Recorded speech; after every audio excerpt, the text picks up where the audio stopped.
વિસ્તારમાંથી જ્યાં નારોલ શાહવાડીમાં આગનો બનાવ સામે આવ્યો છે। ગેસ લીકેજના કારણે અહીં આગનો બનાવ સામે આવ્યો છે। ગેસ લીકેજના કારણે ગેસ સિલિન્ડરમાં બ્લાસ્ટ થયો, જેમાં એક યુવતી અને એક યુવક ગંભીર રીતે દાઝી ગયા હતા।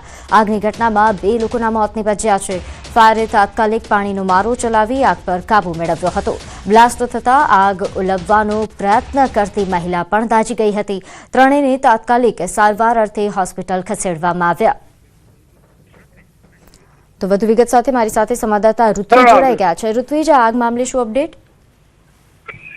જી, વાત કરીએ તો આગ લાગવાનું ચોક્કસ કારણ છે તે હાલ જે પ્રાથમિક તપાસમાં સામે આવ્યું છે કે ગેસ સિલિન્ડર જે લીકેજ હોવાના કારણે આગ લાગી હતી અને ત્યારબાદ જે આગ લાગતા સિલિન્ડર બ્લાસ્ટ થયો હતો અને જે ઘરમાં 3 વ્યક્તિઓ હતા તેઓ ગંભીર રીતે ઇજાગ્રસ્ત થયા હતા।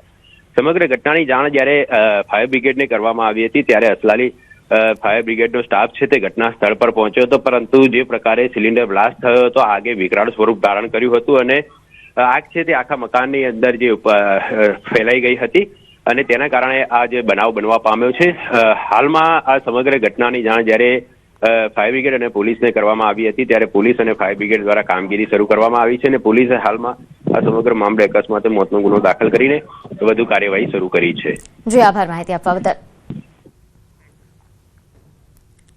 તો અમદાવાદમાં એક ફેક્ટરીમાં વિકરાળ આગ લાગી। અહીં સિંગરવા પાસે મોડી રાત્રે ભીષણ આગનો બનાવ બન્યો।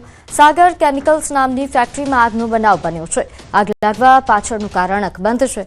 વિકરાળ આગના કારણે આસપાસ ભયનો માહોલ છવાયો। ફાયરની ટીમ ઘટના સ્થળે પહોંચી અને આગ પર કાબુ મેળવવા માટે પ્રયાસો શરૂ કર્યા। તો અમદાવાદમાં વિકરાળ આગના આપ દ્રશ્યો જોઈ રહ્યા છો। આ સાગર કેમિકલ ફેક્ટરીમાં વિકરાળ આગના દ્રશ્યો છે। નોંધનીય છે કે આગ લાગતા જ અહીં અફરાતફરીનો માહોલ સર્જાયો હતો। સિંગરવા પાસે આવેલ આ ફેક્ટરીમાં મોડી રાત્રે આગનો બનાવ બન્યો। હાલ આગ લાગવા પાછળનું કારણ